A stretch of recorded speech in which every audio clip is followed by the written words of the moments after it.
As humans, we depend on 7 vital organs to survive. Those vital organs that are essential to survival are the brain, the 2 lungs, the 2 kidneys, the liver, and the heart. The heart, which is the strongest muscular organ in the body, pumps blood filled with oxygen and nutrients through the body tissues to the body vessels. Good day, honorable judges, ladies and gentlemen, and fellow 4-H members and leaders. Did you know that you have 2 aspects to your heart? Yes, you have that physical aspect of the heart, but on top of that, you have that emotional aspect as well. Let me explain both aspects to you. The heart is a muscular organ about the size of your fist, located just behind and slightly left of your breastbone. It pumps blood through the network of arteries and veins called the cardiovascular system. The coronary arteries run along the surface of the heart and provide oxygen-rich blood to the heart muscle. A web of nerve tissues also run through the heart, and it conducts the complex signals that govern contraction and relaxation. Surrounding the heart is a sac called the pericardium. It protects and lubricates your heart and keeps it in place within your chest.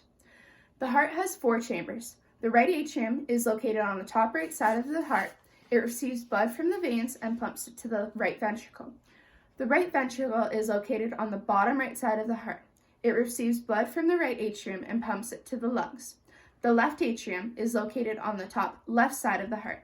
It receives oxygenated blood and pumps to the left ventricle. The left ventricle is located on the bottom left side of your heart.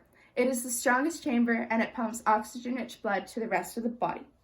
The left ventricle's vigorous contractions create a human's blood pressure. As a living animal species, a heart may have some problems. Some of these problems that can occur in your heart are coronary heart disease, heart attack, arrhythmia, cardiomyopathy, cardiac arrest, and heart valve disease. This can cause you to be hospitalized, have stroke, and sometimes death. Cardiologist Dr. Donald Lloyd-Jones says that there's a lot of reason to believe you can trump your family history or promote a healthier, longer life if you focus as early as possible on the risk factors you can control. Some of the risk factors he is meaning are that you are sitting too much, you're overlooking the danger signs your body is telling you, you're putting off your yearly checkups, you're stressed, you're smoking, and or you're chewing. We've discussed the physical heart, but what is an emotional heart? When you declare, I love you, is that a simple statement of cognitive thought? Is it a heartfelt emotion? Emotions can overwhelm our brain and our bodies.